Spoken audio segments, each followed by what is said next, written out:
Hello, hello. How are you lot? I didn't expect you here. I'm not ready. I wanted to go all old school, you see. I wanted to go back to how I used to do the videos. I actually get the records out. None of this digital stuff. I wanted to actually pull the records out. I came down. I thought, I want to have a listen to some ELP. So what am I going to go for? What shall I go for? Now, the other day, I did... I ranked all the ELP albums, and what came out #1 was the first album. Is that my favourite album? No. If I was going to go for the obvious choice, it would probably be Brain Salad Surgery. But that's not my favourite ELP album either. So on this video, I'm going to be going through 10 must-have prog albums. You have to own these, but when we come to do a list, they'll never come out of #1 in the ranking. Right, so what these are more like my favourite albums, okay? So, look, this, if you were doing the top 10 prog albums, that's probably going to come out at #1. But is that personally my favourite Yes album? There's other must-have albums that you have to have. Which are the other ones? Now, I wouldn't choose that one. I'd choose another one. Sod this one off. Sod it off. We're not interested in that type of stuff. We're interested in the must-have ones, the ones that you have to have because they're so special to you. So let me just find the ELP album of my choice. Right, so let's have a look. Here it is. Brilliant. This is my favourite ELP album. And I've got my music stand here so I can put this. So this combines the new Andy, where I have sort of that, I put the albums up as a digital graphic, and the old school when I used to just pull them out and hold them up. So here we are, ready to go. Brilliant. So this is the first on my list, Trilogy by Emerson, Lake and Palmer. So you might be shouting, well, why didn't you put that at #1 when you ranked it if it's your favourite one? Because when I'm ranking bands, artists, albums, I'm trying to take in a number of criteria more than whether I just like it. Now, this list isn't just what I like. These are albums that where you'd say, you know, what's the most important? If you're going to get one ELP album, what would you get?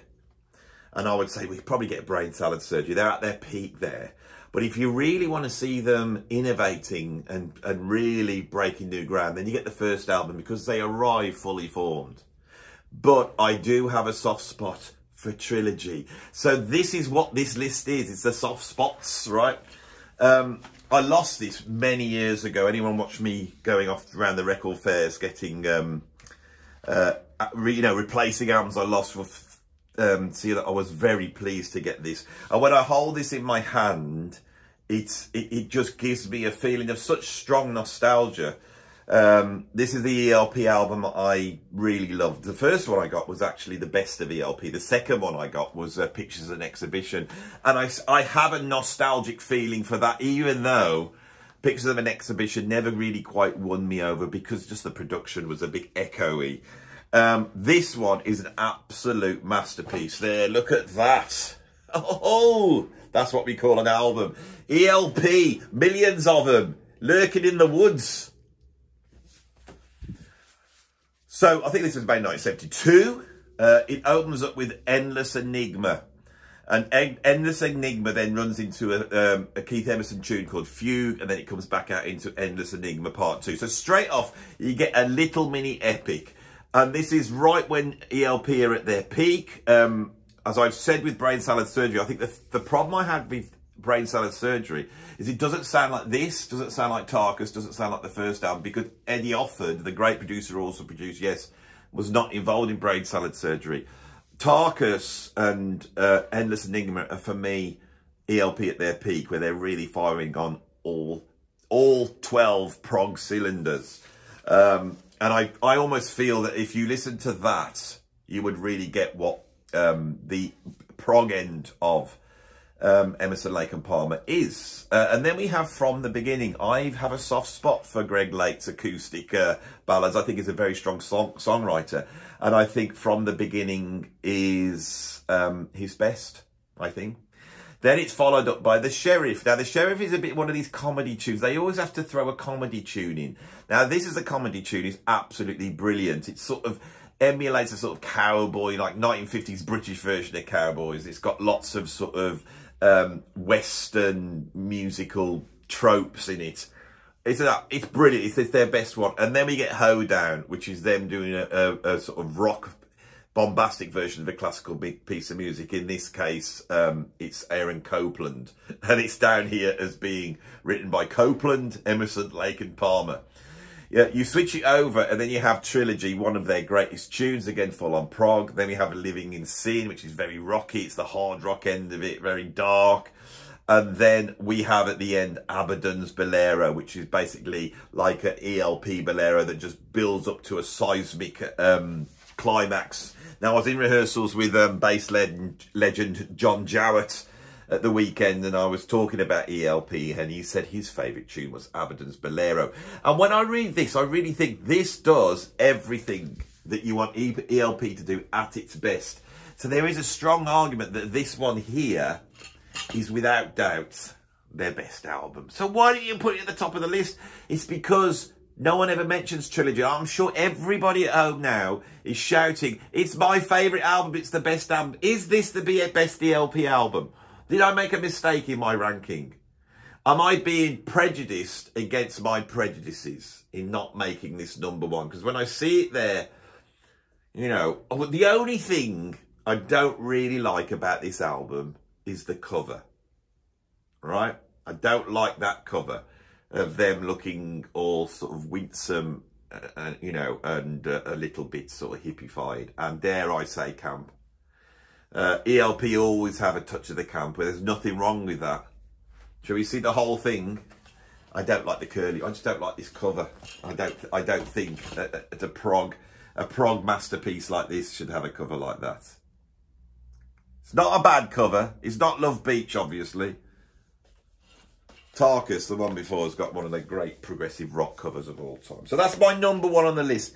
These are sort of in a rough chronological order. Not quite. You know, I just sort of shuffled them into a rough chronological order. Now, one subset, you know, one species. If we take this, if we take the genus of prog, is a genus part of a species? I'll go back to subset. That was better. I tried to get to biological, didn't I? Anthropological I'm trying to get now, and that's not a good idea, is it? So let's get back to subset. So one subset of prog is the Canterbury prog, which is a lighter, more Englishified, more improvisation-based, quirky, less bombastic version of prog. You know, and this runs the gamut from bands like Sauce Machine and Gong all the way to bands like almost like Henry Cow that aren't that at all. I know I have never listened to that much Canterbury prog, I'm afraid. So I'm a little bit of a novice at it. If you were to say what's your favourite Canterbury prog album, it's the one I'm about to put up on my music stand now, which is that one. Hatfield and the North, The Rotters Club. Now, there's people out there that know more than me who would say that the album before this is better. I have listened to that as an adult, but as a youngster, this was the album I got. Trying to get hold of Canterbury prog albums when I was a youngster, when everything was deleted, we were going around second-hand shops, was a very difficult thing. So I was very chuffed when I found this, you know, for £3 in some junk shop somewhere, and I took it home thinking, well, I hope this is okay. And when I took it home, it was absolutely wonderful. And this album is your classic Hatfield of the North. And I think Hatfield of the North are my favourite of the Canterbury bands.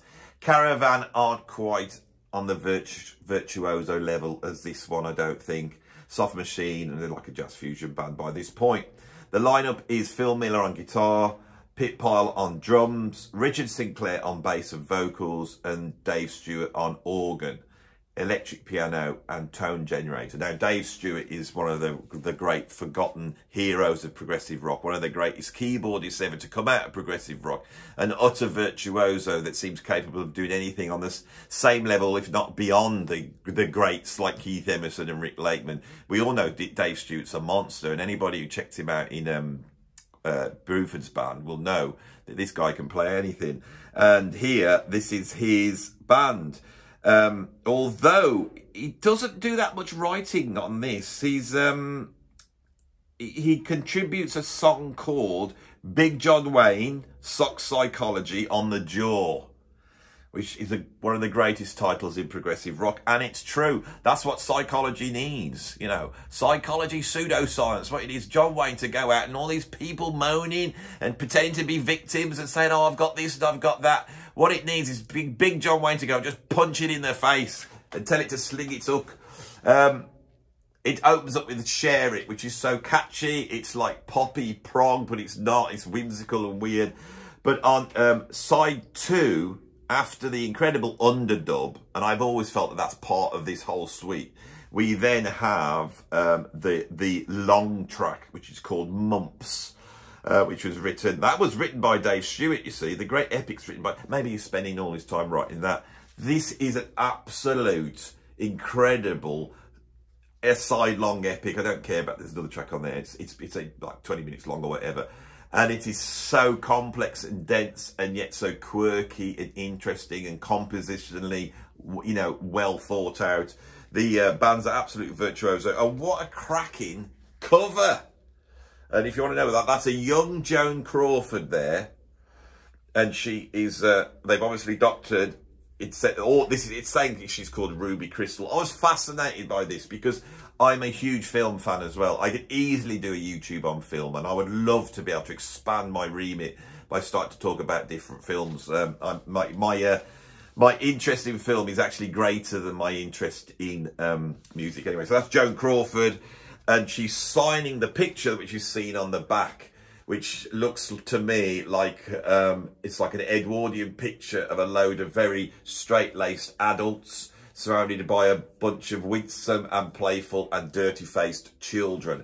And that embodies for me the prog aesthetic, which also links into the, you know, what was going on in film at the time, what was going on in comedy at the time. You know, Monty Python is everyone thinks that humour is surreal and weird. It's never seen like that to me. It always makes sense in that these were middle class, upper middle class, educated people that throughout the 1950s, as you know, as they were growing up, they expected to move into the civil service and, you know, wear a bowler hat and a tie and whatever. And because of what happened in the 1960s, they broke free of that and they realised they didn't have to do that. And Monty Python deal with that directly. So every single sketch is usually taking that sort of civil servant sort of cliche and just messing it up, like going up like John Wayne and giving it a big punch in the face. And I think the prog bands as well have a similar aesthetic. And although with the major prog bands, it often shows up as sort of overblown pretentiousness, which there's nothing wrong with that. With the Canterbury bands, it's a lot more winsome, and that just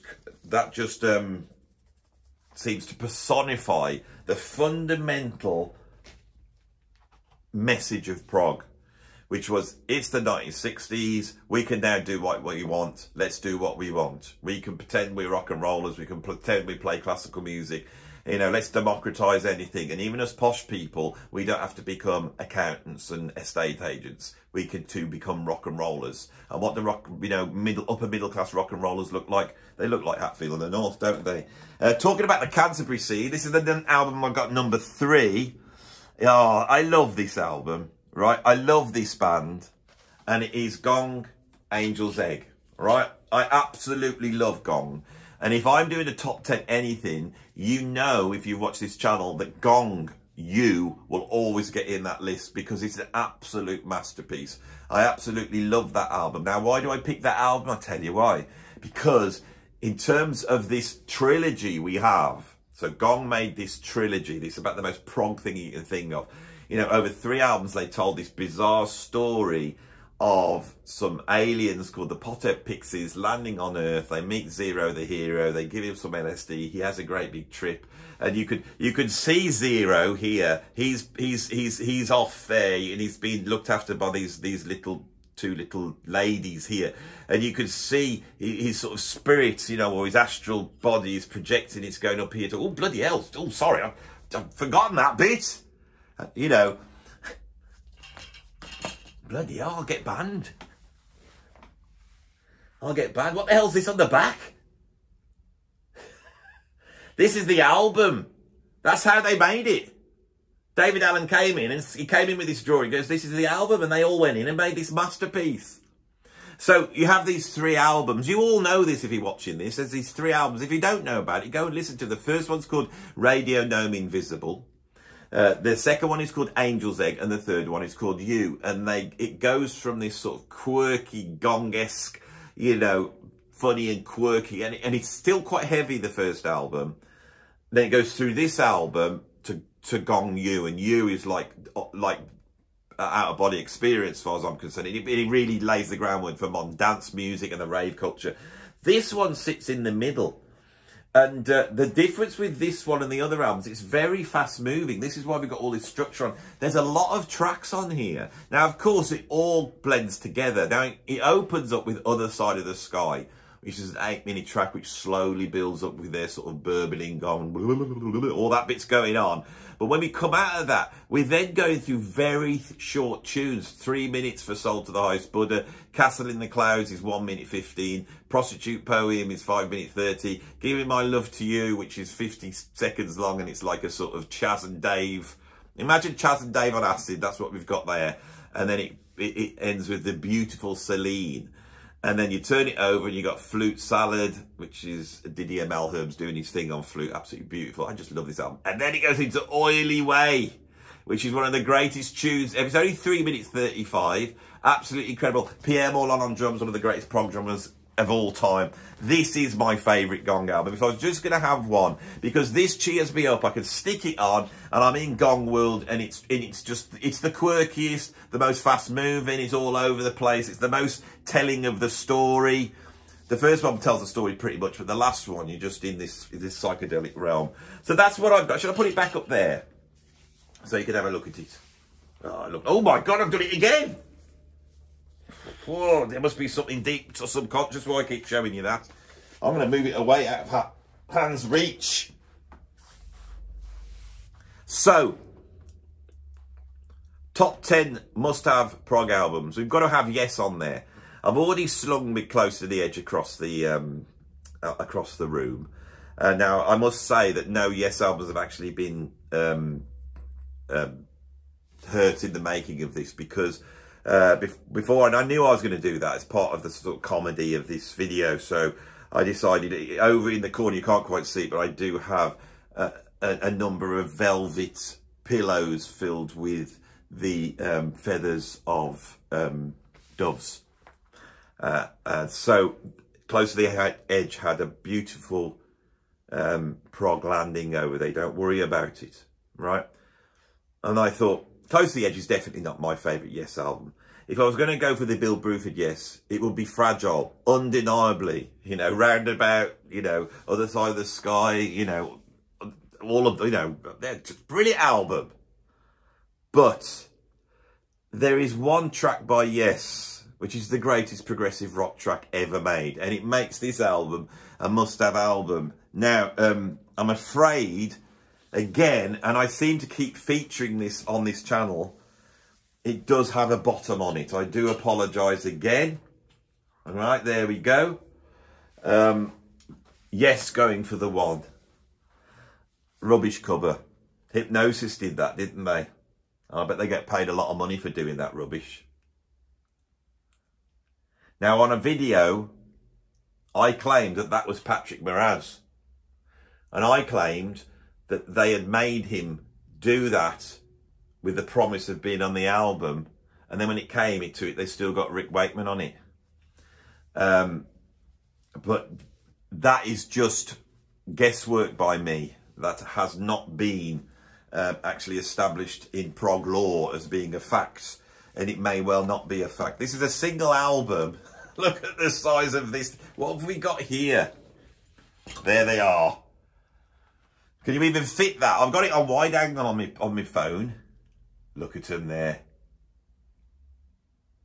Look how serious they are. They're all serious. Look at Alan White's incredible moustache. And they're all very serious until you get to Rick Wakeman, who's jaunty and happy. Even though it's bloody freezing cold, he's still got a t-shirt on, but he's got a scarf on. You know, he's probably warmed by the huge amount of alcohol and curry he'd had at that point. But look at it. Maybe this album cover, I know, it's a waste. Isn't that a waste? That's a waste of a triple gatefold release. It's bloody horrible. I don't get it at all. And looking at the credits, comes with an inner sleeve. There's the inner sleeve for those of you now have it on CD and never seen this stuff. Let's see, it got any credits on here for this album? Oh, here we go. Thanks to Patrick Moraz for modelling the man on the cover. It says it down here. If you check it out, you'll find that I was right. All of that actually is Patrick. Poor old Patrick Moraz. I always felt that they didn't treat him well, did they? They didn't treat him well.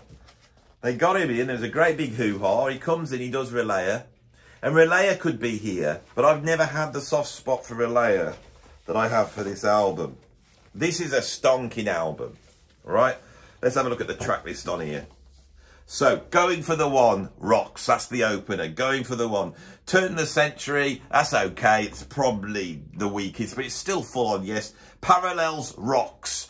You know, so that's a great side one. It's a good, really good side one. Turn the Century, if it was on another album, I mean, if it was on Tomato or Drama, it would be the best on that album, without a doubt. So, but against these masterpieces. Then you turn it over, and on side 2, you have Wondrous Stories.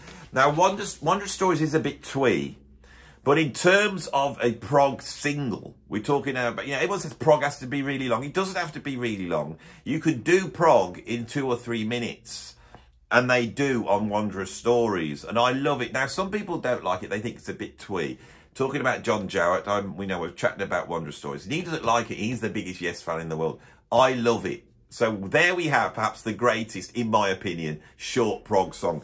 And then it's followed up by Awaken. And Awaken simply is the greatest progressive rock song, tune, composition ever. All right? When I was a youngster, and this is probably why I love it so much, I was a fan of new wave of British heavy metal. And on a Friday night, I used to stick my headphones on while my mum and dad were watching Where Eagles Dare on the TV for the 12th time. And I would listen to Tommy Vance play us Angel Witch and Def Leppard and all those types of bands that I loved at the time. But at the end of the year, he would always do his list of the 10 greatest tunes. Stairway to Heaven, Freebird, it was all that type of stuff. He would always put Awaken in there. And with the dull sound of aeroplanes whirring in the background of my living room as my mum and dad drank their coffee and smoked their cigarettes while watching, you know, whatever the Friday night movie was, I would sit there in the darkness, you know, probably by candlelight, because we were always running out of electricity, which meant I couldn't have been listening to stereo, so that bit's made up. And I would pick up my Tommy Vance and I'd have my 2 fingers ready, you know, the old 2 fingers to record anything that came my way. Their 2 fingers are ready. And when this top 10 was on, I can remember this coming on. And of course, it was just this ethereal, tinkly, winkly stuff. And there's some fairies in the distance. And then this little voice comes on.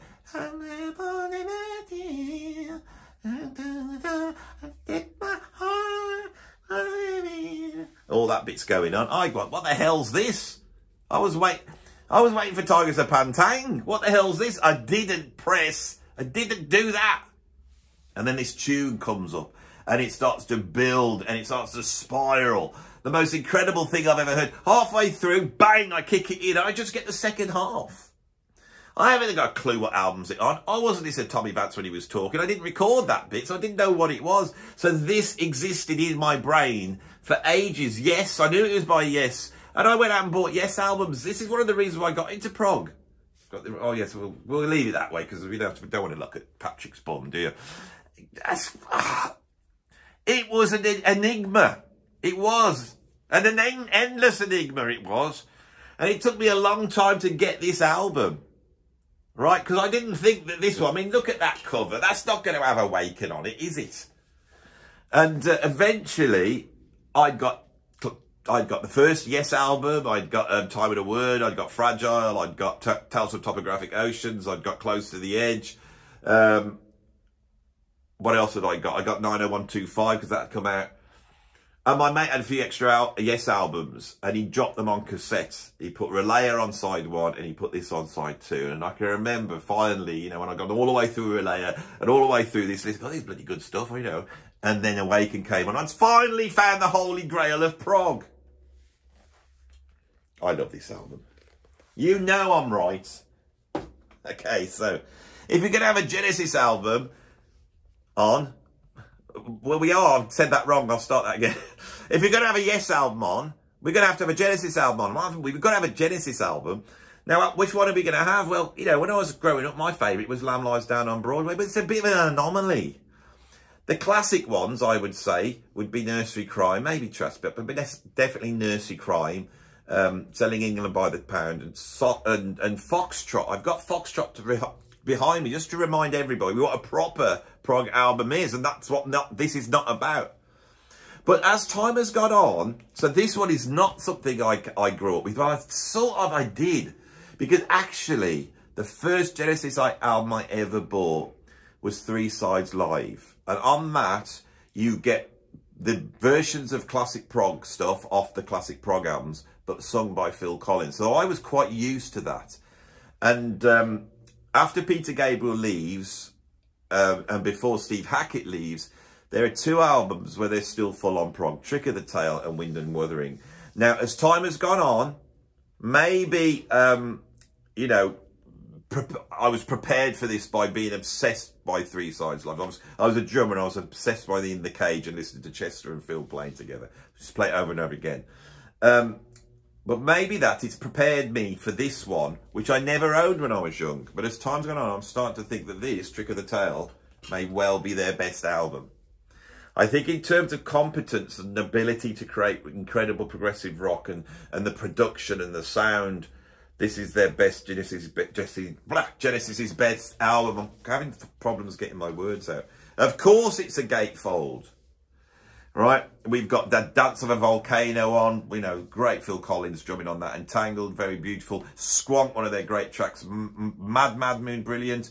Los Endos as well, absolutely fantastic. Now, looking at it, I realise that there's nothing. They didn't do any of this on 3 Sides Live. Ripples, absolutely fantastic. You know, this I think, and this album, I'm still to get, you know, as you can totally tell as I'm looking at it, this was never one I listened to. I can remember when I joined IQ, and if you look, I'm sporting. If you think I'm being a Sex Pistols fan, look again. Assumers, look. You know who came up with this design? Me. This is the 2006 IQ tour. Prog Save the Queen. And when I joined IQ, of course, I can remember Mike Holmes saying to me, have you ever heard Trick of the Tail? And I found out I hadn't, and they couldn't believe it was in rehearsal. They mentioned something off here. And I probably said, could you do something a little bit like Los Endos in a rehearsal? And I said, I don't really know what that one is. They went, it's off Trick of the Tail. Have you not ever heard Trick of the Tail? And they said that in a way that was slightly astonished, but also a little bit disgusted.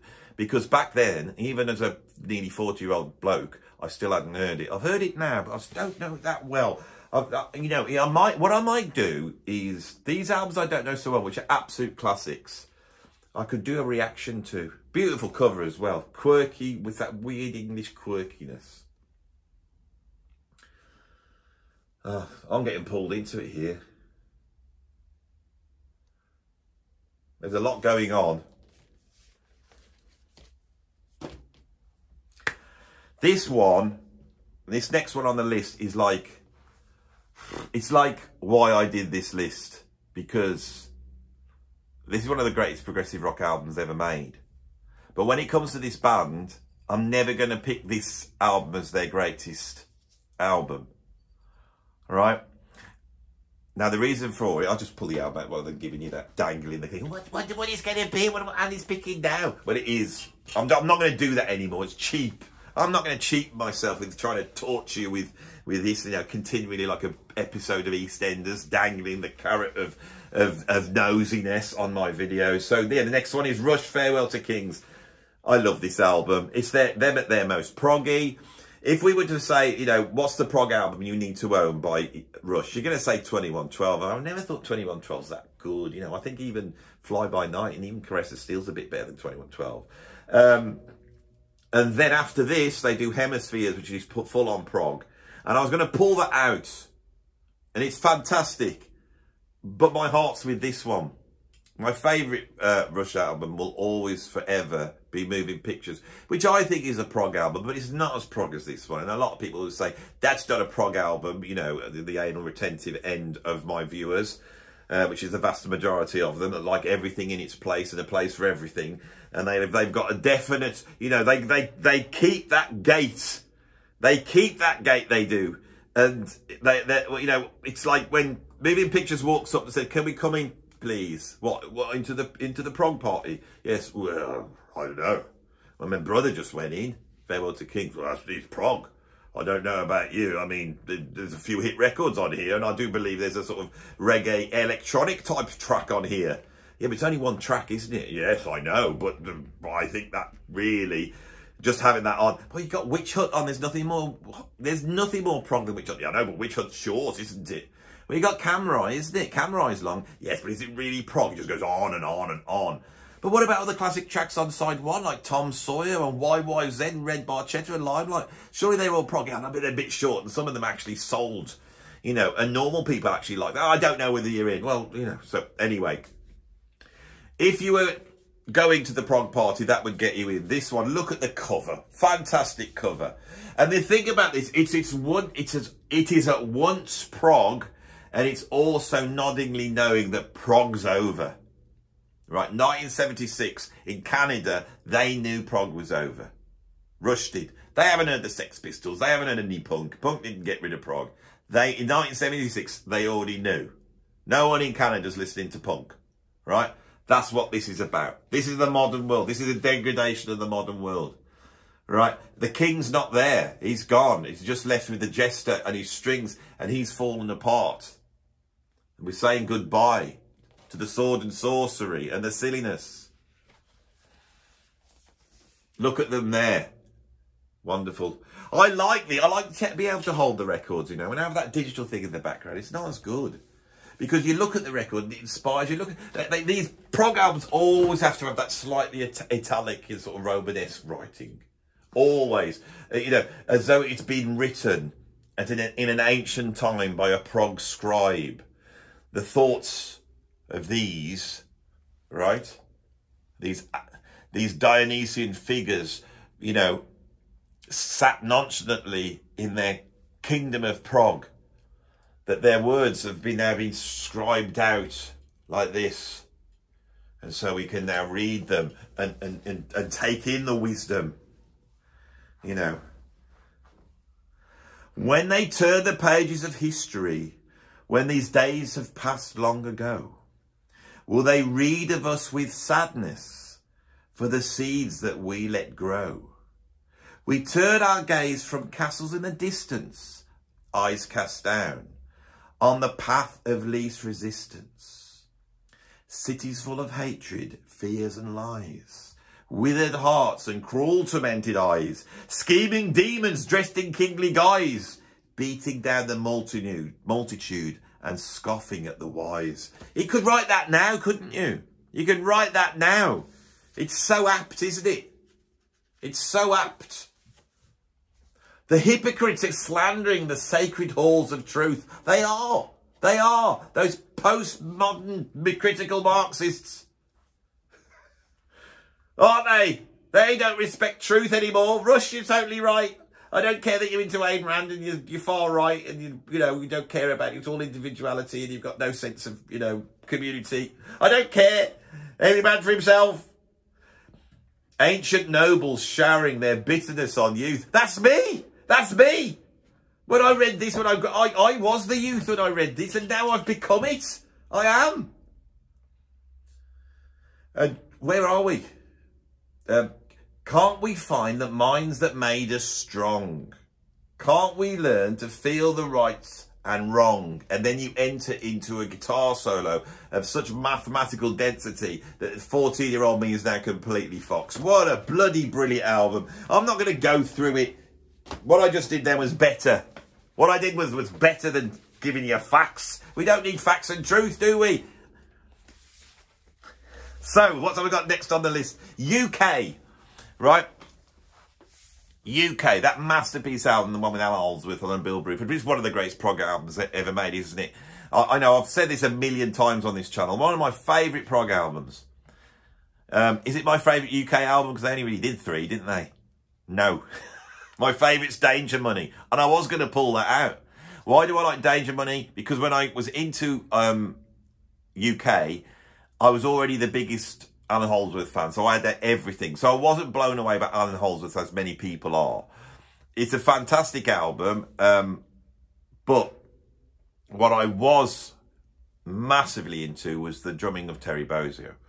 And so for me, I searched out Danger Money because I wanted to hear Terry on it. And it was the closest we could get to Terry playing full-on prog. Full-on prog. And so when I got that album, being a drummer, and I at that time was dissecting everything that Terry Bozzio was doing until I got to the point where I couldn't do it because it's too bloody hard. So I pulled that album apart. You know, there's a song in there called Carry No Crossed, where it's in 15 and Bozzio splits it up in 2 different ways. And that was massively influential to me. So I love Terry Bozzio. But the trouble is Terry Bozzio's not playing, you know, In the Dead of Night and all those classics. But you can hear that. And that's the album I've got here, which is another great album. I basically really love all 3 of the UK albums, including that one. It's got to be one of the worst covers ever made. I do apologise for the cover. That cover is bloody awful. But it's a great album. It's well recorded. They're absolutely playing brilliant. There they are on the back. You know, these two still in the 70s. Terry Bozzio, look at that hair. Preparing for the 1980s. They do Night After Night off the other album. Rendezvous 602 off Danger Money. Nothing to Lose, all off Danger Money. As Long As You Want Me. Alaska, obviously off the first one, Time to Kill. Presto Vivace, they got the complexity. And then they hit In the Dead of Night and Sealer's Palace Blues. It's a shame they've got Carrying No Cross on here because I love that. And I'm sure there is now, there isn't there that great big box set with everything on it. I must have that album. My mate Steve Gould's got it. I'd love to have that. I love UK. And I love UK with him, Terry Bozzio, one of the greatest progressive rock drummers who never played progressive rock that much. You can't have a list without King Crimson on it. And I've got 2 King Crimson albums here. Well, I haven't quite. I'd say I've got 1.5. So the first King Crimson album I've pulled out, which is I think is number 8 on the list, is that one, Beat.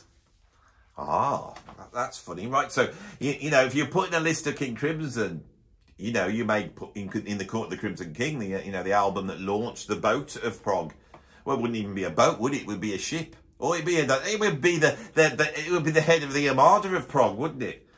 So you'd put that one on, and then they fanny about, don't they, for a while? And then they come out with Lark's Tongues in Aspic, and they do those 3 albums, which is really 4 albums because you've got USA, plus you've got the Great Deceiver box set. So you've got that sort of heavy, dark King Crimson. This I absolutely love.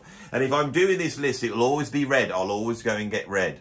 But for me, this period, which is the early 80s, where you get another 3 albums, this, in a way, is even more influential. Because this is where King Crimson solved how to go into the 1980s, which means how to go into the future whilst being prog, but not sounding like any other prog band before. Everyone will admit that this is prog. It's full out. But it also fulfills the 80s aesthetic. And the 80s aesthetic undid most prog bands. You know, the ones that did it well, like Peter Gabriel, Kate Bush, Yes, and Genesis, did it by moving towards pop. Dreaded pop. King Crimson don't do that at all. This is an absolute masterpiece. Now, everyone knows that the first one, Discipline, is the one. That's the masterpiece, isn't it? They've laid the ground. It's got the classic things. They don't get anything wrong, so you don't have to wait till late album to find out what they're going to do. And the last one, Three of the Perfect Pair, is like the 2 aspects of this band pulled apart. You've got the sort of 80s pop music sound, and then there's these dark industrial improvised bonkersness, and on that they pull it apart onto each side. This one is like taking those 2 things and amping them up, but they still dance with each other. And I feel on these tracks, this is the best of this band. I've always felt that. I would never say it, You know, Neil and Jack and Me is probably their catchiest pop song, I believe. Heartbeat is probably their most commercial. Sartorian Tangier, which is beautiful. Waiting Man is commercial. Then you slip it over, which is a little bit like the second album, because the second album is more bonkers. Neurotica probably being one of the high points of King Crimson, where they, in rock band form, mixed with a sort of beat poetry, stream of consciousness, Sprechstang thing, give you the feeling of being in a city like New York. It's incredible. And they pull it off. It's incredible. Two Hands, beautiful. Adrian Bellew, one of the great songwriters. Absolutely beautiful. The Howler, you know, them improvising Dark Best and Requiem. Absolutely beautiful, but insane. When I was a kid, like I said, I was obsessed with film. I had a VHS copy of Nosferatu, right? And on our videotape recorder, you could audio dub, which means you could record new soundtracks over the top. And I used to sit and watch Nosferatu virtually every day. And I did dubbed that side, except for Two Hands, where all that stuff, Howl and Requiem, I overdubbed over Nosferatu. That's what I see when I hear this album. So for me, growing up, that was the one I listened to the most. But perhaps the greatest King Crimson album that wasn't a King Crimson album. Essential prog purchase in my boat. This is an absolute masterpiece. Robert Fripp disappeared from Prog View in 1974 as he went and joined J.G. Bennett's commune for the Seekers of Truth. And I've spoken about that a lot on this. I'm not going to get into that. And he re-emerges in New York in 1976, 77, taking in all the new wave stuff, hanging out with Blondie and Talking Heads and doing all that. And he makes 3 albums, doesn't he? He makes the Peter Gabriel album, which I think is the second album. Is that the Scratch? He makes that one. He does Sacred Songs with Darrell Hall, and he does this, and they all interlink. This is just a monstrous masterpiece. For someone who was taken in new wave, and the concision you get from new wave, that's the new thing, and let's pull everything down, make it simplistic and all this. This album's dripping with that, but it's still so unbelievably epic, right? As each song bleeds from one into the other, and on here he does the most. Every track it's just an incredible album. It opens up with Preface, which I believe Preface does that take from J.G. Bennett's speech? I know it's on here. I know the whole speech is on here, sped up at some point. Then it goes into You Burn Me Up Like a Cigarette, which is new wave. It's rock and roll, and it comes and it burns, right? And then it goes into Breathless. Now, Breathless is instrumental. And I think that it's basically Tony Levin on bass, Robert Fripp on guitar, and Narada Michael Walden on drums. Narada, my Lord and Master, patron of my YouTube, the great spirit of music, you know. So, now this, Tony Levin, Narada Michael Walden, and Rob Fripp, that's the best incarnation of King Crimson that there ever was. You've got mad stuff on here. You've got stuff where, like, Robert Fripp's been in a bedroom in a hotel, and there's a father and daughter arguing, and he's put a microphone up and he's recorded that and then dubbed it over some tumbling, insane King Crimson insanity. King Crimson is just dripping on here. We've got Here Comes a Flood with Peter Gabriel singing on it. It's just a piano version on it. It's the best version. Look at this. This is the lyrics to NY3, which is that one where the father and daughter are arguing. Father, your house. Daughter, my house. Father, your house. Daughter, my house. Father, your house. Daughter, my house. Well, get out, there's the door. Well, get out, there's the door. Well, get out, there's the door. Where the act, well, get out, there's the door. It's not your house. It is not your house. It is not your house. It is not your house. It is not your house. And you're a cocaine sniffer. And you're a cocaine sniffer. And you're a... I'm not going to carry on doing that. I'll make me go nuts. Done. On to the last one. So, when I do these lists, and I do 10 most important prog albums, you know, the 10 platonic albums that represent prog greater than any other 10 albums, those type of lists, I can't include these. I never include Frank Zappa, even though he is full on prog, and he's one of the progenitors of prog. Progenitors. He's a progenitor. He doesn't even know what that means, but it's got the word prog at the beginning. Progenitor. Zappa is one of the progenitors of prog. And so this time I'm going to have a Zappa album on. Right? Now, if I was to have a Zappa album on a top 10, it would be one size fits all, wouldn't it? It has to be. But I thought, what am I going to go for that is just so representative? One album that is so representative, that does everything you expect from Frank Zappa, but they will not expect. This is the end of the video when you get the surprise. So what have I got to finish off this of 10 must-have albums? It's an album that you must have, but you're never going to be able to get it, and it's this one. And he sits there proud. Well, isn't that just one of the, you know, you can do that on stage anymore? No. This is the sampler that came out before that series came out. Now, all Zappa fans know that the I think it's 8 discs, 8 double discs or 7 double discs, maybe 6. I can't remember volume. I think it's 8. The 8 double disc volumes of Frank Zappa's incredibly thorough and beautifully recorded journey through his live concerts, which is full of so much essential stuff. So, for example, if you are a fan of the George Duke, you know, Ralph Humphrey, Chester Thompson band, which most people are, of course you're going to have Apostrophe, Overnight Sensation, Roxanne Elsewhere, and One Size Fits All. You've got to have those, but you also have to have the live, I think it's volume 3, where they recorded in Helsinki over 2 gigs, an afternoon and evening show. That's essential for that band. So when you start to dive in, you get on this series, you get things like the Halloween show, 1982 with Steve Vai. Essential. All these essential things are on this. And Zappa brought out this sampler. So on this one double album, we get an overview of, there we go, we get an overview of what was going to be released on these discs. Now, me being such a Zappa fan, I knew I was going to buy every single disc, but I still went out and bought this. So it opens up with Plastic People from 1969. We're right nearly at the beginning with the sort of second incarnation of the Mothers, which includes from Little Feat the late great Lowell George, right?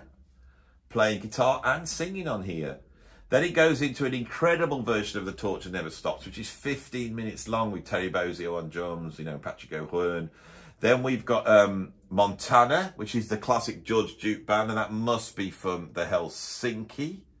Where does it say it's from? Montana Whipping Floss.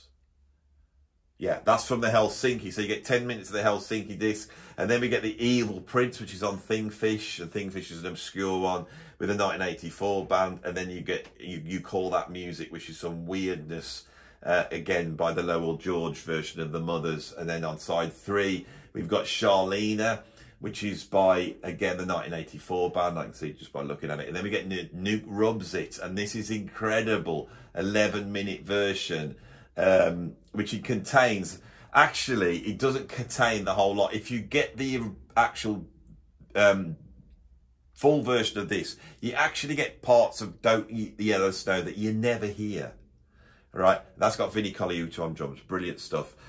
Florida Airport tape, you know, some spoken word stuff recorded on the fly by the Ainsley Dunbar band, you know, which is the best way to hear them, because I never liked that band much. Then you got Once Upon a Time, which is it's a fantastic bit where somebody starts winding up Frank in the audience, and they have some banter. It's very funny. Here, Then we have the 1982, which is one of the great versions of Frank Zappa's band, doing King Kong for like 3 minutes. Then Dickie's Such a Now Soul by the classic Ralph Humphrey Chester Thompson band. And then it ends up with Cosmic Debris, which is the 1984 band. And this is a brilliant overview of Frank Zappa anyway. And it's a brilliant overview of him live. And anybody who knows Zappa, it makes no difference whether you listen to a live album or a studio album, because they're always brilliantly recorded and everyone's always playing well. Phew, that was, I was going to do a quick one, so I thought I was going to go back and do one of my sort of old-fashioned videos where I pull the albums out, and I've just learnt to go on, haven't I? I've become more stupid. Anyway, I'm going to pull it to an end there. If you like this video, please put a like on it. If you want to see some more, then subscribe. If you want to support me, go over to Patreon, and there's a whole ton of stuff at Patreon. And I'm not just on about extra content. There's all sorts of things going on over there. Just go over, like, you can go over and become a free member. There's more free members than there are paid members, and I do put stuff up for the free members quite a bit. Nowhere near what I do for the paid members, because they pay me and I like them more. But if you can't waste your time over at my Patreon, but you still want to support me, and please do, because this is now what I do for a living.